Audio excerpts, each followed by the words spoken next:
Capítulo 25. La visión de la casa del lago de Víctor permanecería conmigo para siempre. Era una abominación.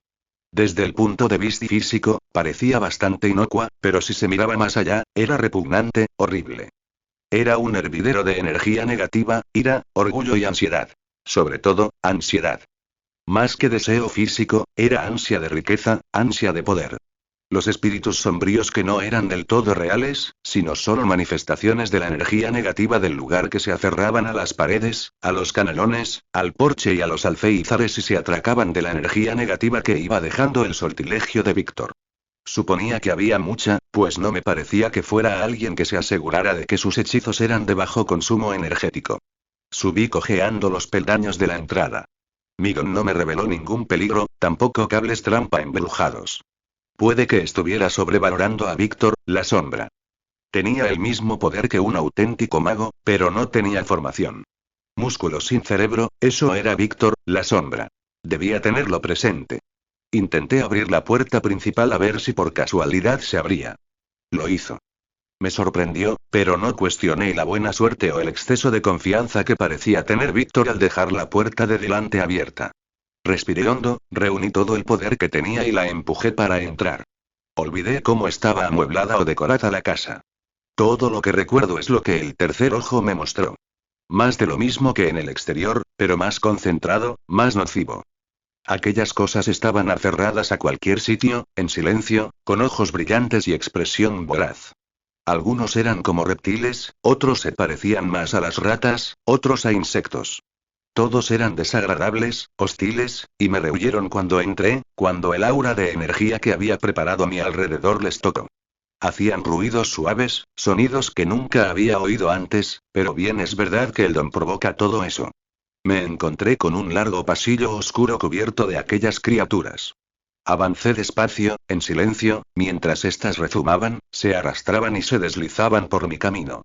La luz lila de la magia, que había visto desde fuera, estaba delante de mí y era cada vez más brillante. Oí música y me di cuenta de que era la misma pieza que sonaba en el reproductor de CD en el Madison, en la suite de Tommy Tom cuando Murphy me pidió que acudiera allí el jueves. Una música lenta, sensual, un ritmo constante. Durante un instante cerré los ojos y escuché.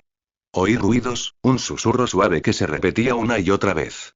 La voz de un hombre recitaba un conjuro, que contenía un hechizo listo para lanzarlo. Debía de ser Víctor. Oí los dulces suspiros de placer de una mujer. ¿Los Beckett? Suponía que sí. Acompañado de un estruendo que sentí a través de las suelas de mis botas, oí tronar por el lago.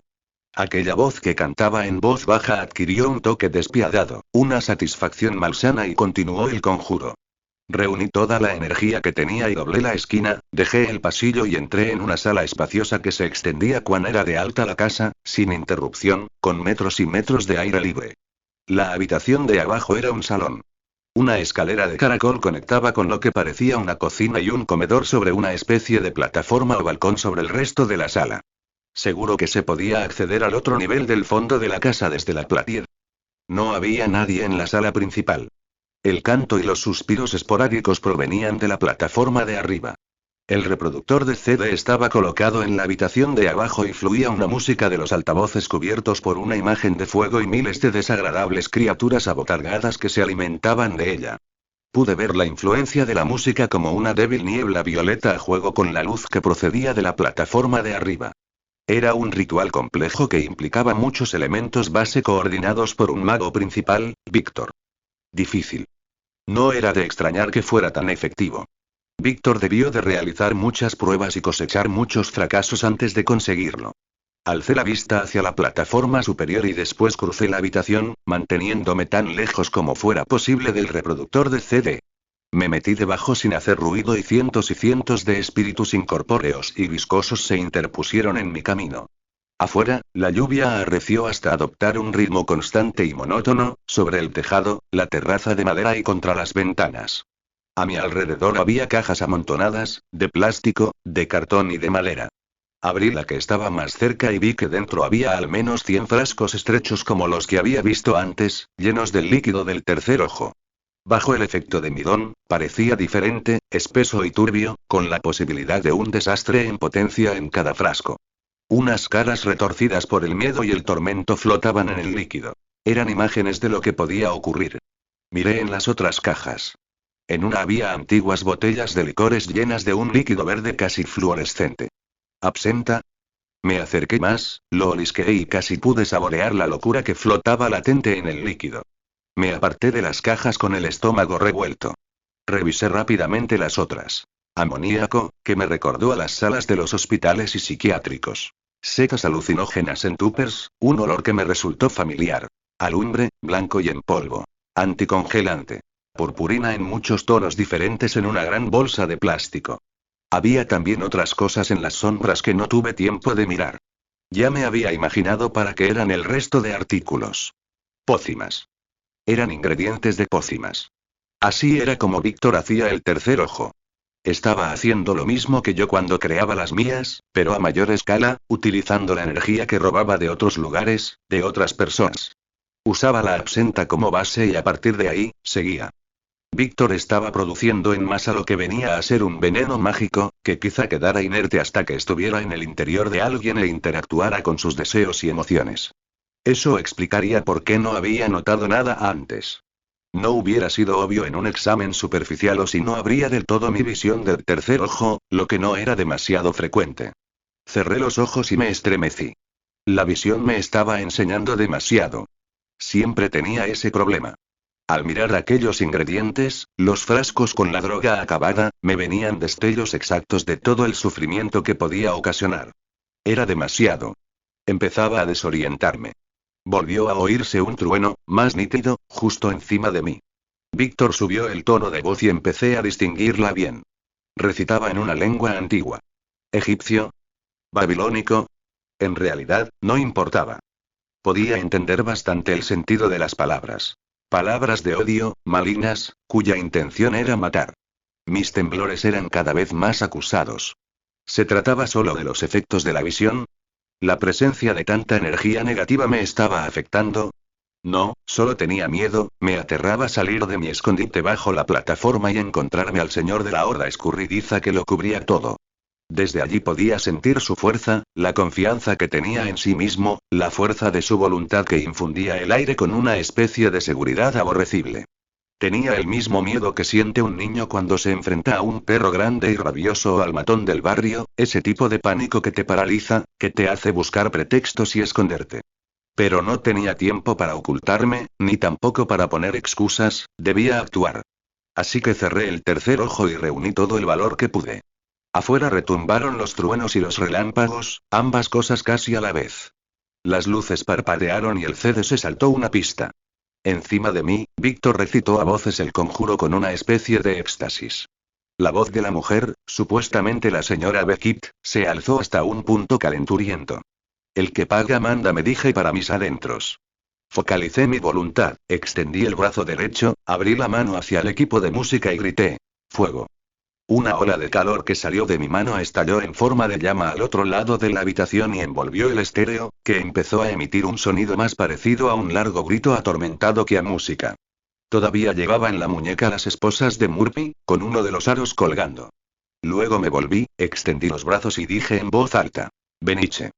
El viento se arremolinó a mis pies haciendo que el abrigo se inflara como si fuera la capa de Batman y me elevó directamente hacia la plataforma de arriba, sobre la baja barandilla hasta la habitación flotante. Aunque esperara lo que me iba a encontrar, me puse nervioso.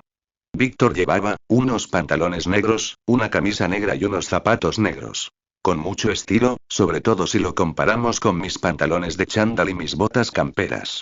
Sus cejas peludas y los rasgos enjutos destacaban de manera extraña gracias a una luz oscura que fluía del círculo hacia él, donde tenía preparados los instrumentos del ritual para completar la ceremonia que me mataría. Tenía lo que parecía ser una cuchara con los bordes tan afilados como una navaja de afeitar, un par de velas negras y blancas, y un conejo albino cuyas patas estaban atadas con un cordel rojo. Una de las extremidades sangraba por una pequeña herida que manchaba el pelo blanco. Y sujeto con una cuerda a su cabeza, estaba mi mechón de pelo liso y oscuro. Al otro lado, había otro círculo de unos 4,5 metros de diámetro trazado con tiza sobre las alfombras. Los Beckett estaban dentro retorciéndose de placer y generando energía para el hechizo. Víctor se me quedó mirando fijamente, impresionado, cuando aterricé sobre el balcón, con el viento azotando a mi alrededor, rugiendo en aquella pequeña sala como un ciclón en miniatura que tiraba las plantas en macetas y los adornillos. «Tú», exclamó. «Sí», yo le confirmé. «Quería hablarte de algo, Vic». Al instante, su sobresalto se transformó en ira rabiosa. Agarró la cuchara afilada, la levantó en su mano derecha y lanzó un conjuro a gritos. Arrastró delante de sí al conejo, que me representaba en la ceremonia, y se dispuso a sacarle el corazón, es decir, el mío. No le permití que acabara. Metí la mano en el bolsillo y le arrojé a Víctor, la sombra, el bote vacío de plástico del carrete de fotos. No era gran cosa como un arma, pero era real y lo había lanzado una persona de verdad, un mortal. Podía destruir la integridad de un círculo mágico.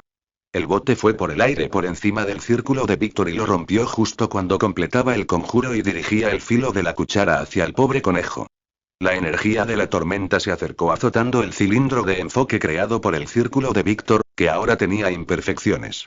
El poder se deshizo por la habitación, arrasando todo a su paso, sin dirección, sin color, acompañado de un sonido cortante que salía por todos sitios con la fuerza de un huracán. Los objetos salieron volando, junto a Víctor y yo, y al romperse el círculo secundario donde estaban los Beckett, les hizo rodar por el suelo y los lanzó contra una pared. Me agarré a la barandilla y seguí sujeto a ella mientras el poder hacía estragos a mi alrededor y cargaba el aire de una magia pura y peligrosa que aumentaba como el agua bajo presión cuando busca una salida. «Cabrón», gritó Víctor en aquel vendaval. «¿Por qué no te mueres?» Alzó una mano, me dijo algo a voces y un fuego caliente e instantáneo inundó el espacio que había entre los dos. Me aproveché de un poco de todo aquel poder que había en la habitación y formé un muro alto y resistente delante de mí, mientras apretaba los ojos para concentrarme. Sin el brazalete era 1000 veces más difícil crear un escudo, pero bloqueé las llamas y las envié girando bien alto sobre mí, bajo una pequeña bóveda triangular de aire endurecido que no dejaría traspasar la magia de Víctor. Abrí los ojos justo a tiempo para ver las llamas cuando tocaban las vigas del techo y les prendían fuego.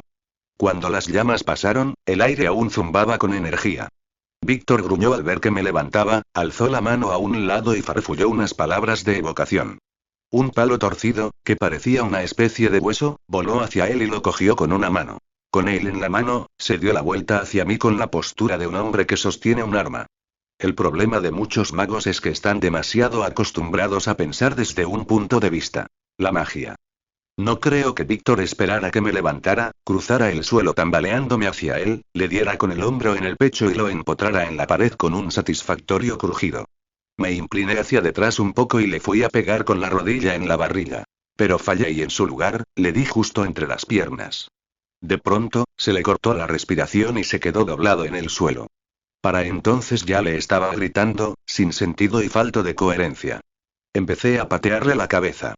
Oí un sonido metálico de trinquete detrás de mí y al volverme vi que Beckett, desnudo, me apuntaba con una automática. Me tiré a un lado y sonó la breve explosión de unos disparos. Algo caliente me rasgó la pierna y me hizo rodar hasta la cocina. Oí que Beckett soltaba una imprecación, al mismo tiempo que sonaban varios chasquidos secos. La automática se había atascado. Por Dios, con tanta magia flotando por la habitación, habíamos tenido suerte de que no hubiera explotado.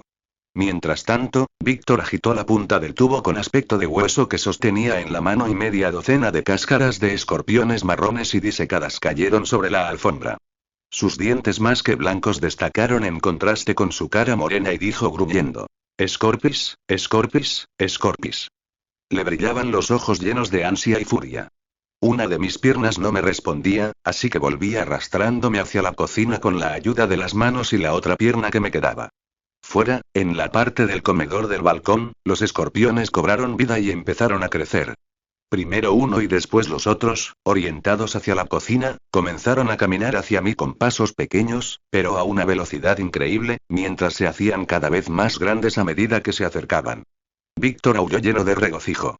Los Beckett se levantaron, ambos desnudos, delgados y con un aspecto salvaje, armados, con los ojos vacíos de todo excepto de una especie de desenfrenada ansia de sangre. Sentí mis hombros contra la encimera. Oí un ruido. Cayó una escoba sobre mí, y el mango me rebotó en la cabeza y resbaló hasta las baldosas a mi lado. La recogí. El corazón me latía con fuerza en algún lugar de mi garganta.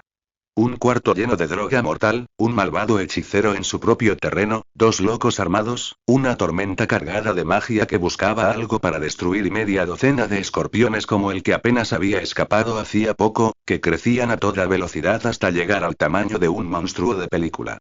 A menos de un minuto para acabar el partido, al quarterback no le quedaban más tiempos muertos.